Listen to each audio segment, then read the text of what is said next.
you guys. I am so excited for today's interview. It's going to be awesome. But just to let you know, my name is Sarah Lacko, and I've always been fascinated by people's stories, their hardships, their struggles, and how they've overcome. Sometimes these people are turning their pain into their power and sometimes passion, and it's just very cool to see. We talk to the true underdogs. So we get to pick their brains and learn from them. So I'm really excited for today's guest. We've known each other for a while, and now we get to pick her brain. So friend, please introduce yourself. Tell us who you are and what you do.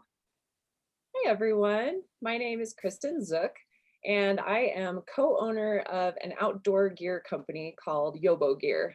YOBO stands for You Ought to Be Outdoors. I love that. That is so cool. I did not know what it stood for, but now I'm even more obsessed. That is very awesome.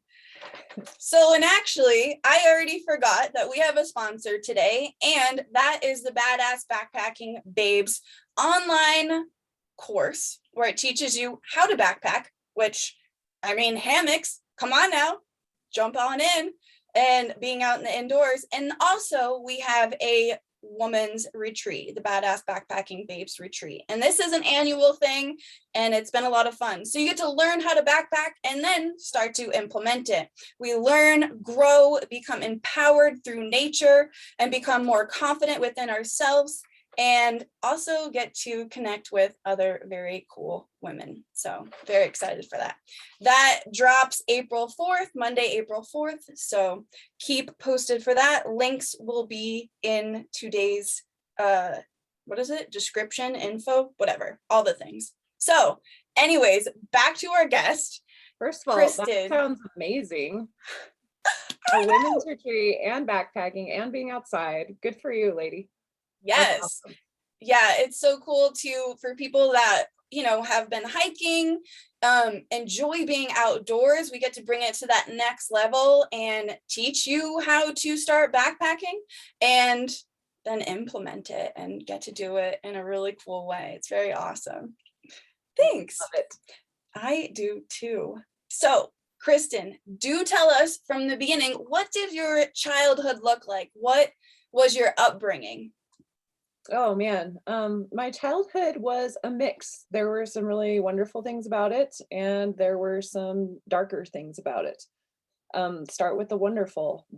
My brothers and I, we always had enough to eat. We always had a roof over our heads.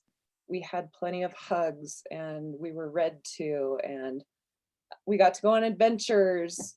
We were kind of poor. We didn't get to go to Disneyland or anything, but we got to go hiking and on picnics and fun trips, road trips with my parents. So we were very loved and supported. Our parents got divorced when we were really young. I think I wasn't even 5 years old yet. And they did a fantastic job of not making that a traumatic experience for my brothers and I. They kept us out of their arguments if they had any. They kept our schedule running smoothly. They didn't badmouth each other to us. They just did a really good job of making us understand that it had nothing to do with us and we were loved regardless. So I really respect and admire them for that to this day. Kind of the darker side of my childhood was that my mother suffered from pretty severe mental illness. There were tons of diagnoses at the time, but some of them were like manic depressive disorder, bipolar disorder, severe depression. And what that meant for us was, in between all the singing and baking cookies and hugs, there was a lot of chaos. There was a lot of screaming and yelling and disproportionate, inappropriate punishments, psychological, emotional abuse, gaslighting, all the things that come along with that, which, kind of rocks your foundation and takes away your sense of self and confidence and self-worth.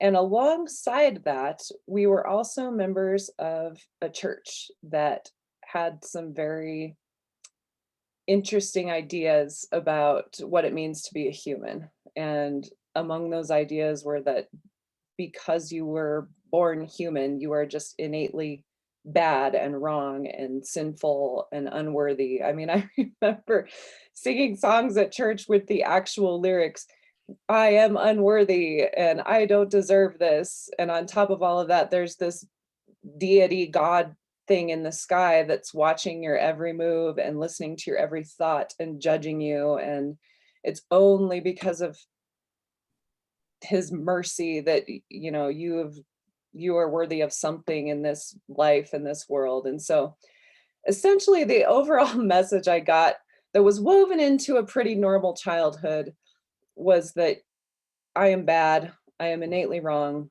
everything's my fault.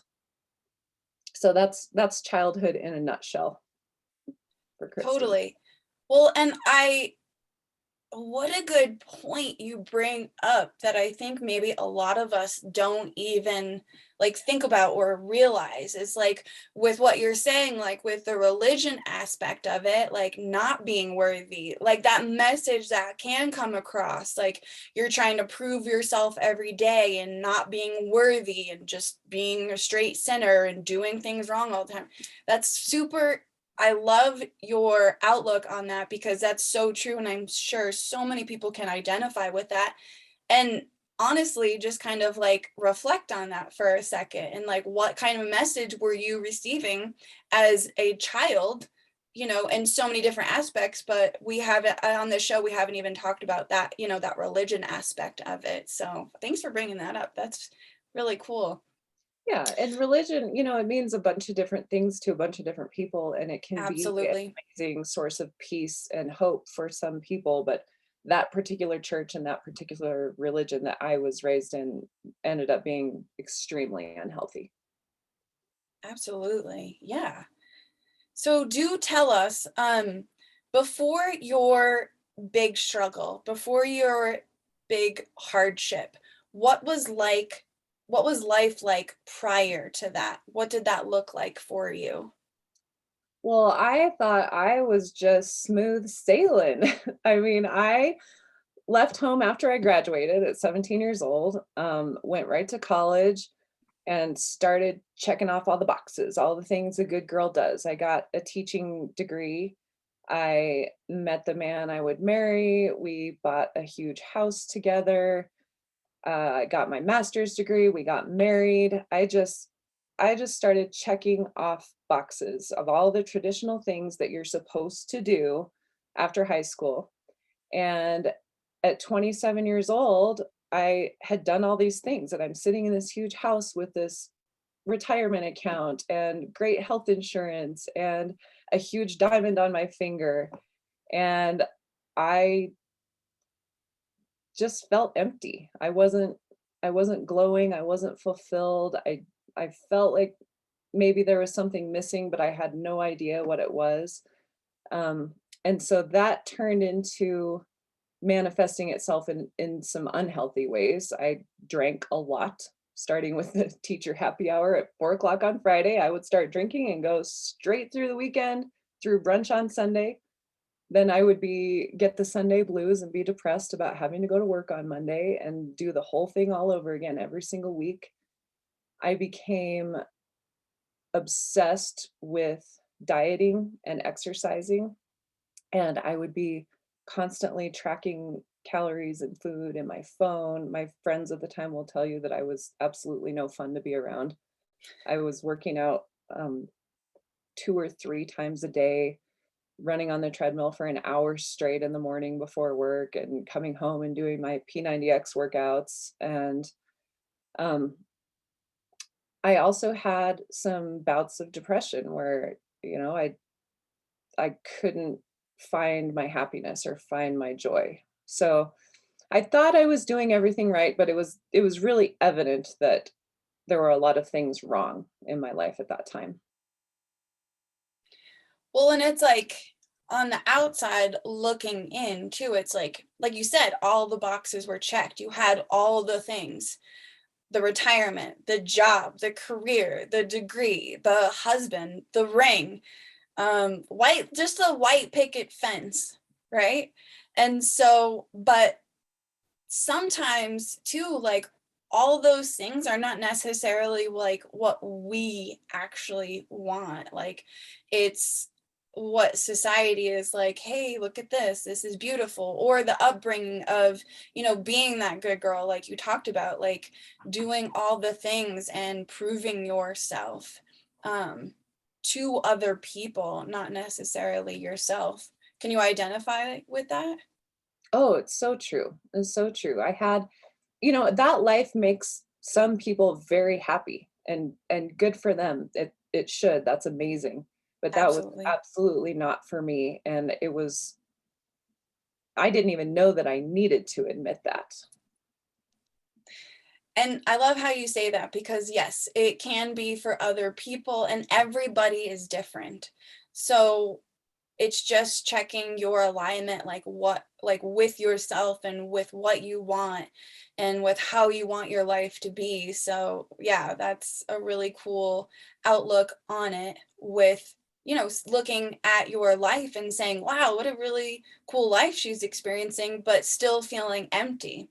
So I'd love to dive deeper into that. Like what you felt, what did you say, stuck or unfulfilled?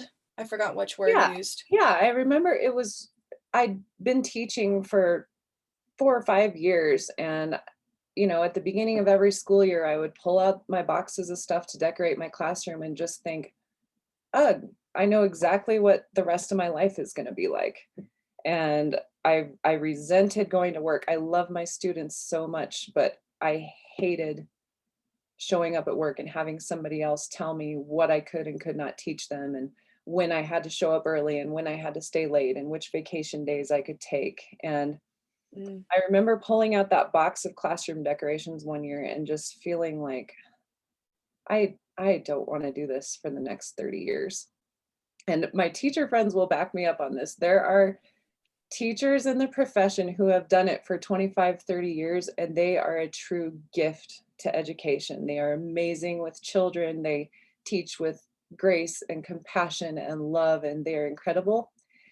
And on the other hand, you have teachers that have been in the profession for that long that probably should have retired years ago. And they are impatient and roll their eyes at everything and are just miserable humans to be around. And Mhm. it was very obvious to me. I was still young and energetic, so I could fake it at that time, but I absolutely did not want to end up one of those grumpy old teachers that wish she was somewhere else all the time. Yeah, because it's like, then what good are you doing those kids? And that's exactly what you're there for. Yeah. So tell us, like, what was your low point? Like, what happened in your life where you're like, something needs to change?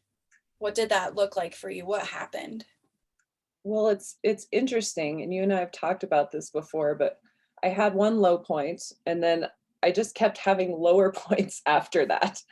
So the Yeah. first thing that kind of started it all, the main catalyst, was I decided I can't do this teaching thing anymore.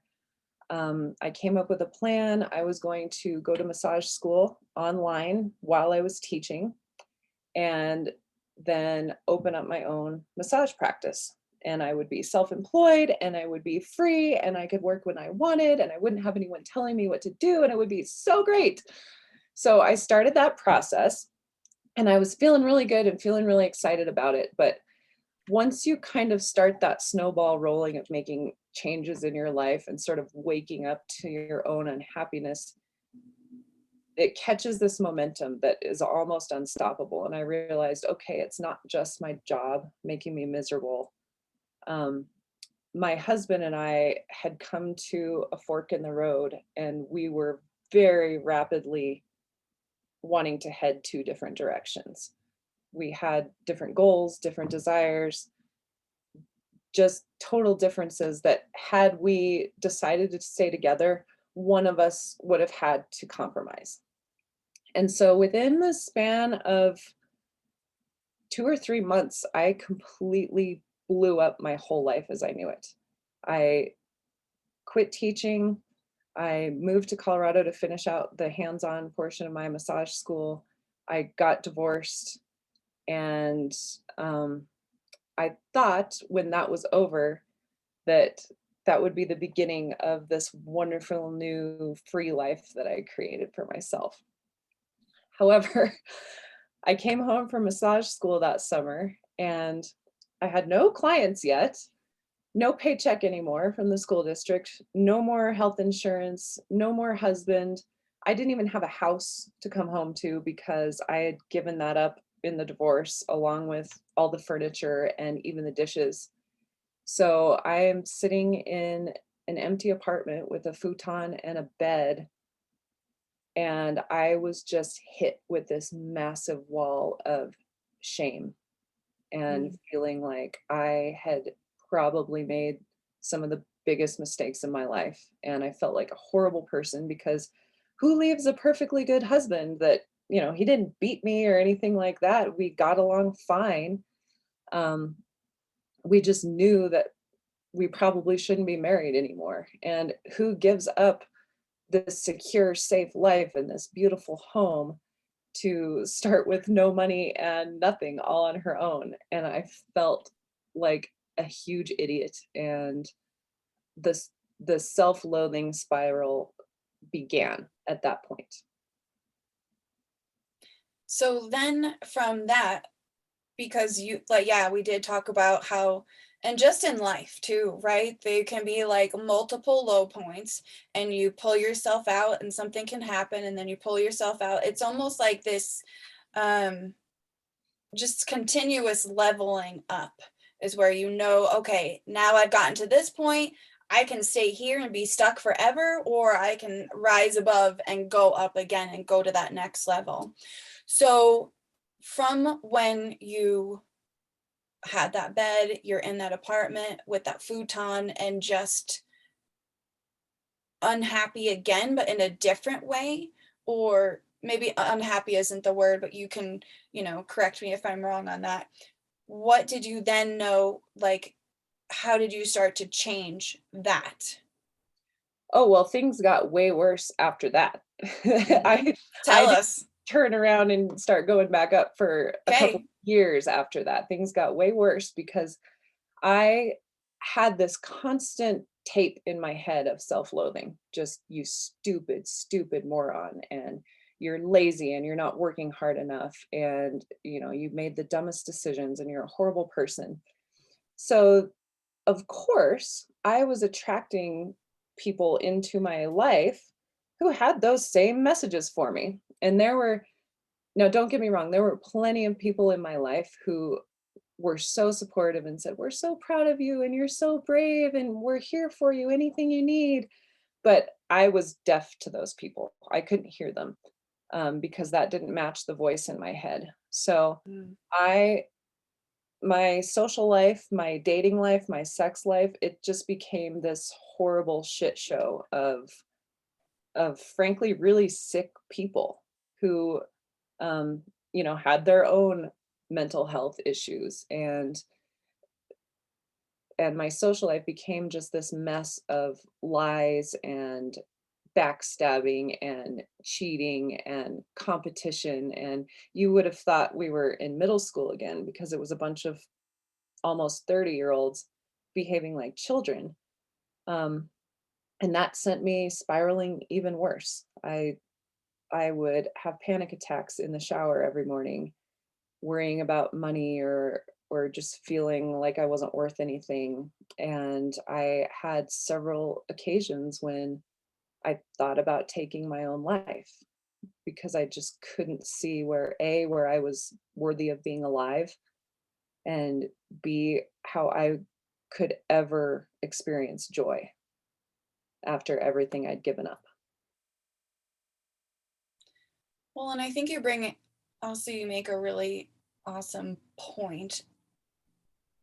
Like, misery loves company. We know that saying, and it's really true. And like what you said, like, you were finding relationships, whether it was, with a man or with a woman or friends or whatever, just you were matching what was in your head with the people that you were surrounding.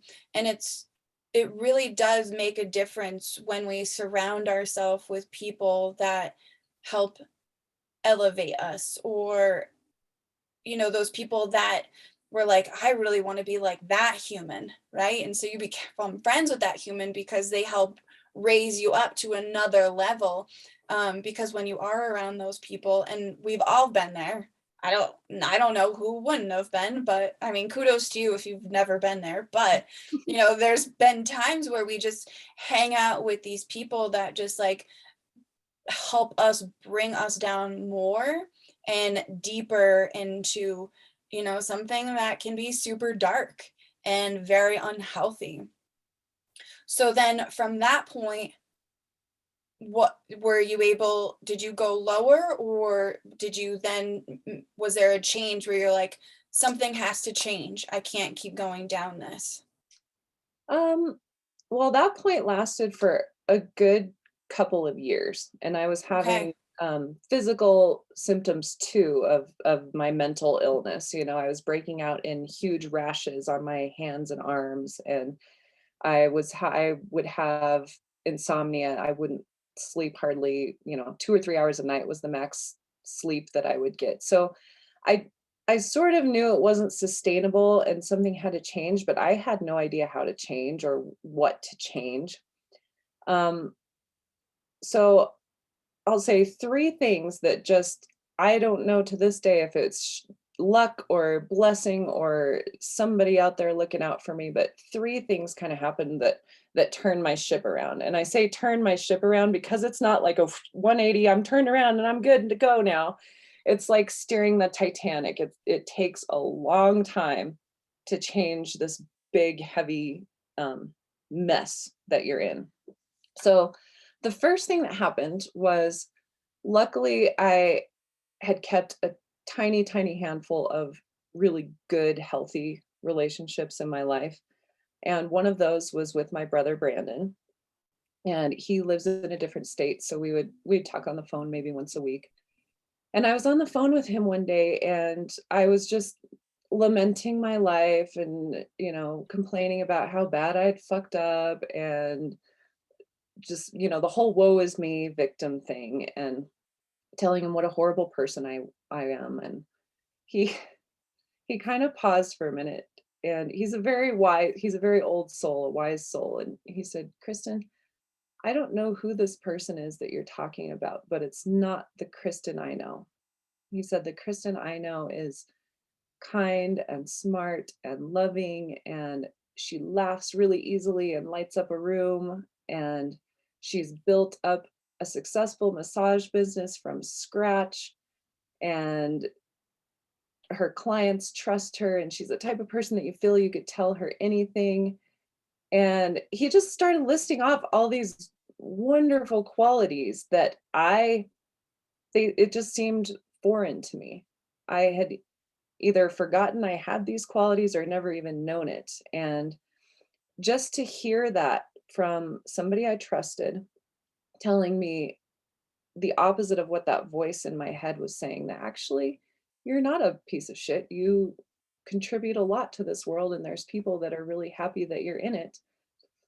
It was like I had these blackout curtains on my life and he just sort of opened them a crack and let a little bit of light in. So that was the first thing that kind of stopped me in my tracks, got me, quit digging my rut. The second thing was because I was an insomniac, I would do my shopping at Walmart at like 2 in the morning because they're open 24/7. And I was walking through the aisles like a zombie one time and I passed the office supplies and there was a whole shelf of blank journals. And I don't know what it was that made me do this. It was completely unplanned, but I grabbed a journal and threw it in my cart. And when I got home that night, I cracked it open and I just started writing. And it felt so good. And so I kept writing and writing. And I think I filled a quarter of that whole journal that night, just writing. And I became obsessed with journaling. And I would, every day after school or after work, I would look forward to going home and writing in my journal. And I wrote and I wrote and I wrote. And it was kind of the first time that I'd gotten things out. After my divorce, I'd kind of put on this tough girl persona and hadn't opened up to anybody about it and told everybody, I'm fine, I'm all good, don't ask. And so finally I got to tell my journal, like, I'm not okay, and here's how I'm feeling, and here's what this person did. So, and journaling does two things. It opens that pressure valve and lets you get it all out, but it also allows you, once it's on the paper, to step back and look at your own life from a different perspective. You're not in your own head anymore trying to live your life. You're looking at it as if you're watching somebody else, and you're so much wiser from back here. You can see things for what they are and relationships for what they are when you're looking at it from a more objective perspective. So yeah, that conversation with my brother and journaling. And then the third thing that helped me really start getting on the right track was, it sounds so cheesy, but self-help books.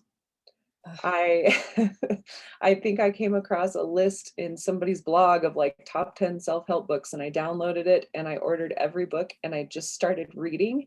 And Sarah, they are full of tools. They are full of things that help you. I learned about boundaries, and I learned about attachment styles and visualization and meditation and love languages, and all of these things that I had no idea existed because I didn't learn them from my church or from my parents or from my school growing up. And it was just this whole new world. So I picked up all these skills, and I finally had the power and the confidence then to start blocking phone numbers and stop hanging out with certain people and switching gyms and just learning, who I am inside my own self without any other input. So shout out to self-help books. True story. Definitely identifying with these. Yeah. So, and the journaling, oh my God. So I talk about journaling all the time. It is so therapeutic. It's so helpful. Like you said, it gives you that chance to like reflect on your stuff. Sometimes we just like hold all this stuff in our brains. We lie to ourselves, everything's fine, everything's okay, but it's like, it's not. Like you're fooling yourself, you're fooling the people around you. And when you're able to just like write that and like get that out of your head and your heart and your spirit and put it on paper, it really is. I love your aspect, how you show us the aspect of it, like really lets you come out and look in and go, hold on a second. And it's just incredibly therapeutic. So I very much identify with that. I'm obsessed with writing. I love writing and journaling and all the things. And you had a blog too, where you would, talk about these things. And also too, the self-help books, girl, my library is huge. Like they're just so helpful. People have like cooking books, like I have self-help books, right? Like some people have like, whatever their jam is, like self-help is my jam.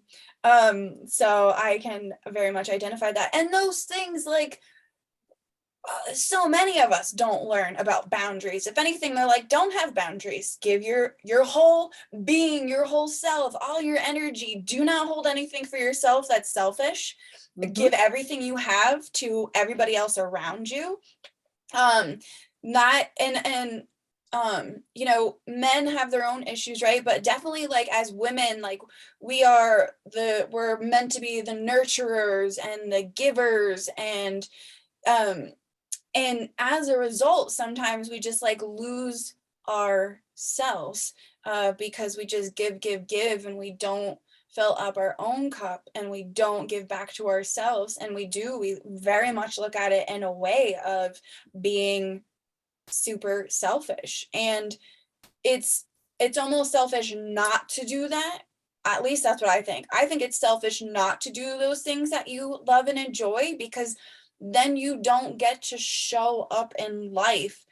It's really true, that ripple effect. When you give back to yourself, then you're able to really truly give back to others, and it just feels good. It doesn't feel like you have to, it feels like you want to, and so it just comes across so much more organically. And so love your tips. I'm so glad that you found those things, and kudos to your brother. What a really cool way to put that, and basically like reflect what he saw and knew about you. And I mean, obviously knowing you your whole life, like someone that's been around forever and seen you go through all the things, and be able to reflect back like, no, hold on, look at all that you have done. A lot of times, like as humans, like we're just so go go go, accomplish, that we don't even stop to reflect on those accomplishments and feel good about them and celebrate them, that we're so on to the next thing. Like, okay, I did this, great, now I've got these 100 other billion things to do. And we don't stop and go, you know what, shit, that's pretty cool, I did do a lot. So yeah, I actually just did a pre-interview. He's going to end up being on the show.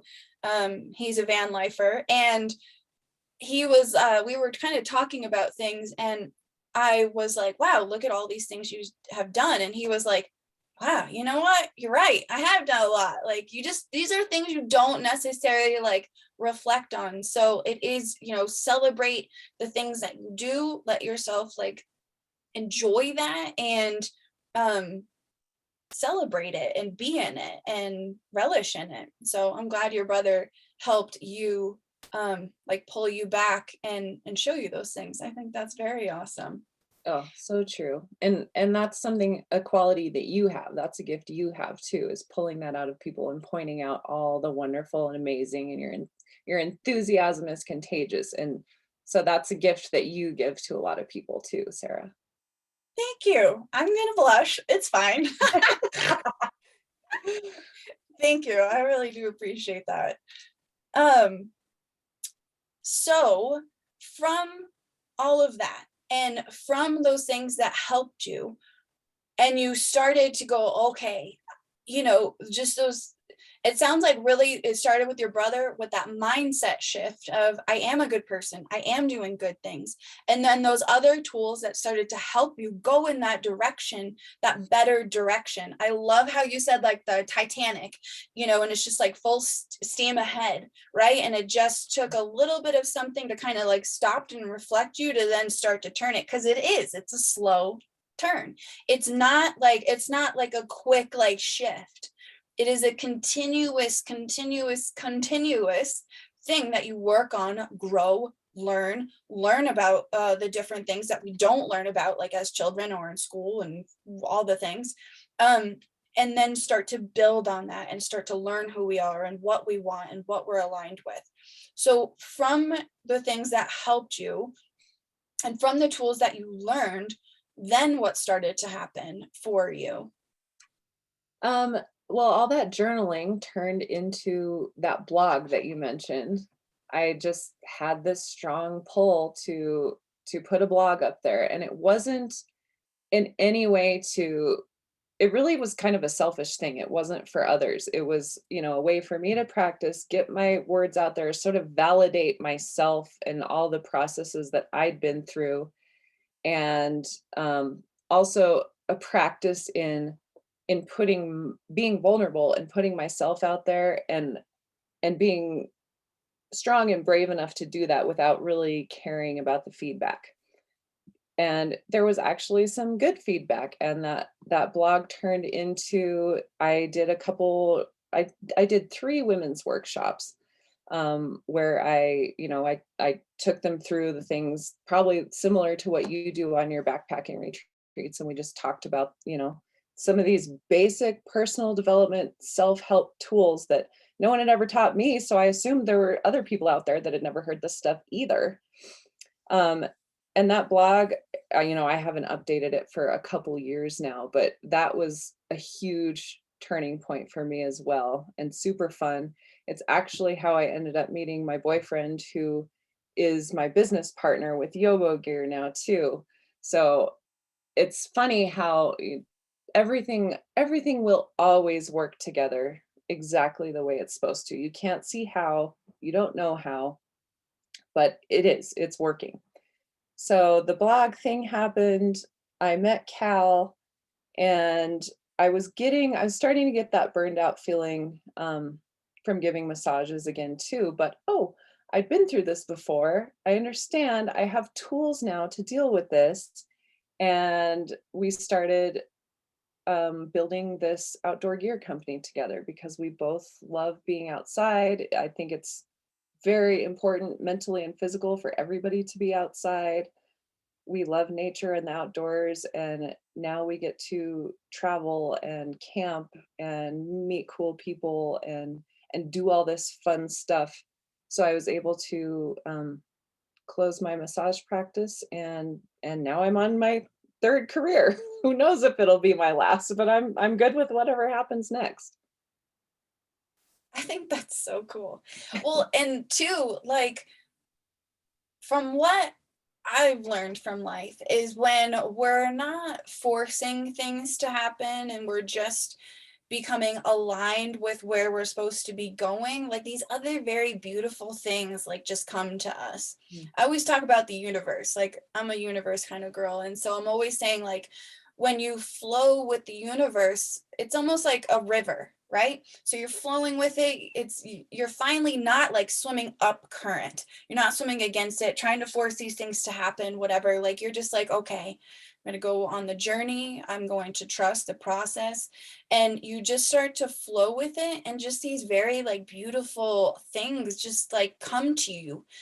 Like you talked about before, like you were attracting negative people. Now you tried these very beautiful things and you started to really attract and do these beautiful things. Might I add, what you were doing is completely beautiful. And maybe you started the blog for a selfish reason, but yeah, it completely was so helpful to other people. And I remember just reading some of your stuff and hearing what other people had to say and the retreats that you had to say, like so many people got so much from it. And so it just was that ripple effect, like we, just talked about before. And when you really like flow with things and just go with it and learn through it, like just so many other very cool things happen. Mm. And didn't know that about how you met your boyfriend through your blog. That's so cool. Right? Yeah. And now you have a life partner and you have a business partner. That's very, very cool. Well, and not to mention, I also have way higher quality of friendships too. Mm. And you can relate to this as well. And you're one of those people. I think we kind of attracted to each other through just what we were doing. I think we met through Instagram or something. Yeah. Yeah. Um, yeah, and so I now in my life, which is so funny, from 10 years ago, I have people that I could tell anything to, no matter how dark or ugly or messed up it is. I could tell these people and they would be there, they would have my back, they would support me, they'd try to help me. And I am also that person to a bunch of people. Mm. Well, and you can be when you're that for yourself, you can be for other people. Mhm.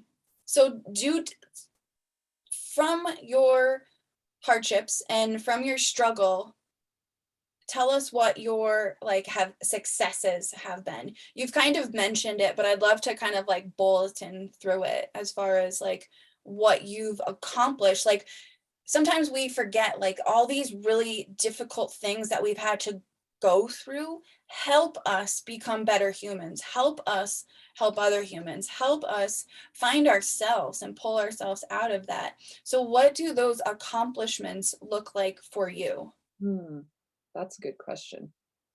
I think first, I am very proud of my ex-husband and I for how we handled our divorce. I think it was, we took a page from my parents' book and decided to do it all lovingly and, you know, not take sides and just be as kind to each other as possible. And we did a really good job with that.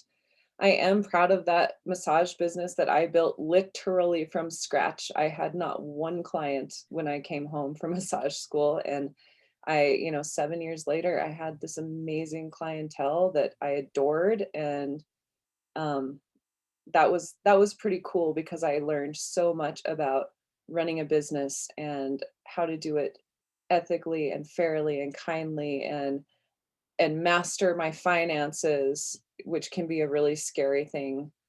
So there's that. I'm proud of my relationship with Cal. You know, it's not that bad things never happen or we never fight. We actually have a lot to fight about because not only do we have a home together, we have a business together. But I'm proud of us for how we work things out and how we have the utmost respect and empathy for each other. I'm proud of YOBOgear, which we launched in May, and how it's slowly but very steadily growing and becoming this fun, awesome thing. What else? Oh, I'm proud of my home that I was able to purchase from money from my own business. It wasn't from a paycheck or anything. It was I had my own business and I made enough money to buy myself a house. That was huge for me. There's just so many things that when you look back, it's like, no, I wasn't that total piece of garbage that I thought I was. And I love how when you're describing like your accomplishments, you're saying it, I'm proud of myself for. I think that's a really cool way to look at it. And I think it's good for us, for the listeners, and for me too, to remind ourselves that when we're thinking about our accomplishments, like being proud of those and owning them and being empowered by them and feeling that confidence from it, because those are really big deals. Well, And especially two, if you grew up like I did, pride was a sin. And if I were to have said, I am proud of myself, that was so wrong in God's eyes, in the church's eyes, in my parents' eyes. So it's taken a lot to get me to that point where I'm able to say, I am proud of myself. And I don't feel like I'm bragging. I just feel like I'm loving myself. And I'm proud of other people absolutely. too, because I can love myself and be proud of myself. I can look at other people and love them and be so proud of them as well. Mm. And when we do love ourselves, like it makes us more open to love someone else. Sometimes Mm, we can put all our love in someone else and not have it for ourselves. And then that's just it's really difficult. It's not very healthy. It is such a healthy thing to start with yourself, with loving yourself. Yeah, I definitely had to go on a journey of that for myself. And so did you, clearly, of learning to love yourself and appreciate yourself. And it is a journey to go through that, because mm. again, it's not something we're necessarily like usually taught. And if we are taught, it have to come from home, and how our parents were upbringing, how they were brought up is not necessarily kind of how back in the day, how people were brought up. I think we're seeing a lot more of it now, but Right. yeah. So I would love, so I have a wrap up question for us. But first of all, I just love to say kudos to you. You've done so much work. Oh, and one of the things I was going to say is sometimes people are like, oh, this person owns their own business, right? And they're like, oh, they're doing great. They own their business, but they forget like well, they don't know necessarily, not necessarily forget, but like to build up the clientele and to do all the things. Like it takes a lot of sweat, blood, and tears. And even owning your own business, maybe you can relate to this too, owning your own business really makes you reflect on yourself. Yeah. And there's a lot of growth that has to happen with that within yourself too, to be able to own your own business. Do you agree with that? Oh, absolutely. And you and I have talked about this before also, but it's, there's no such thing as the happily ever after fairy tale ending. Oh, and then she met her boyfriend and all was good, or and then she started her own business and all was well. No, The life end. is still hard. Life is still very difficult. It presents a lot of challenges. The difference is people who have been through things and really worked on themselves have much better coping tools and coping skills. And they get wiser with everything that happens instead of becoming more of a victim with everything that happens.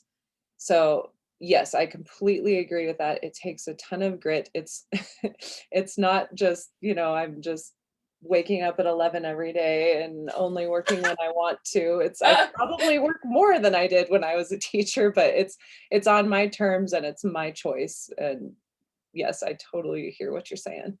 I see those reels where they're like, I wanted to start my own business and work when I want, and like quit my 9 to 5, and now I work 24 hours. Essentially, yep. Yeah, but yeah, you're doing what you love and you're doing what you want. And going back to where you said, like, getting those tools, you had previously said, one of another point that you came to, luckily you had those tools that you had built up. And so when you were starting to go through that hard spot again, was to go back to those tools. And so you didn't have to dive so deep into it because you had the knowledge, you had been through this before, and you were able to go into your like tool bag and pull those out and help to bring yourself up again. So, and yes, thank you for saying that. As far as when again, I say this a lot on the show, but it's just a great reminder we watch the movie, at the end of the movie, the fairy tale, whatever, and the end, always ends on that happy note, but that's just not real life. And it's continuously like working through things, growing through things, continuously going back into that, like those tools that you've had and growing those tools too. So, we all have to continue working on things for ourselves and continuing to growing. I love the quote of, if you're not growing, you're dying. And really, I can very much relate to that I just have to continuously grow within myself. And it sounds like you too, as far as just learning ourselves and learning who we are. And I love how you said, like, maybe you'll have another business down the road, right? Like, who knows? We don't know what 5 years will bring. We don't know what 10 years will bring. And so having that flexibility and being open and just trusting is such a big thing. So absolutely. I like how you've talked about that. All right. So Kristen, based on your hardships and successes, how do you think we can do better? Maybe do better as an individual, do better as a society or a community? How do you think we can do better? Well, I think it always starts with the individual, and that, a healthy individual and a group of healthy individuals is going to create a healthy community and a healthy society. And so the biggest thing I think is to own it all, own everything you're proud of about yourself, own your mistakes, own your choices, and recognize that you get to write your own story. You have the power to change whatever situation you're in. If you are not happy with your finances, you can change that. If you're not happy with your friendships, you can change that. If you're not happy with your home or your marriage or whatever, you are powerful and wise and smart and loving enough to change that and really build the life you want. Is it going to be fun and easy and smooth sailing when you're doing it? No. But that shouldn't stop you from putting yourself on a much more desirable track. Lean in. Oh my gosh. You guys, please rewind, listen to that again. It's amazing advice. Just perfect advice. It really does start with us. And sometimes we feel stuck, and really we're not. We are just mentally stuck, quite honestly. And so if we can work through that mentally stuck, like, you are never stuck anywhere. And so you just put yourself there. So great advice. Thank you so much for that, Kristen. So thank you so much for sharing your story with us. It's never easy for someone to open up their life, open up their past. But I always find it so beautiful, and there's just so much for us to learn from one another, and you're just another one of those people for us to learn from. So thank you so much for sharing that and opening up to us, and I just really, really appreciate you. Thank you. Well, thank you for building this platform. And I think stories are some of the best ways to learn from other people. You can be preached at all day and not learn anything, but you can listen to other people's stories and you can pick and choose what works for you and what's going to help you. And you are building this beautiful platform and community and helping to get all of those good stories out there. So thank you for that. Thank you. It's fine. I'm going to blush again. It's okay. So tell us how people can connect to you. Where can we find you on social media, or how we can connect to you, and also your business? So YOBOgear is on Facebook, Instagram at YOBOgear, YouTube. YOBOgear.com is the website. That's all our hammocking, outdoor gear, backpacking stuff. I also am on Instagram, just at Kristen_Zook. I do believe those old blog posts are still up there at KristenZook.com. Like I said, I have not updated them or even really looked at them in a couple years now, but they are all still there. And I think I'm probably going to keep them there forever, just as like a little memento of everything I went through. So absolutely. Yeah, that's where you can find me. Very cool. And also we will have the links in the show description. We'll have those links where you can connect to Kristen, connect to her very cool product for those people that are getting outdoors. And I also think it's very cool how your upbringing, you talked about being in nature, and you're back to that. And I just think it's very cool and just awesome. I use the same words, but I mean them. I love it.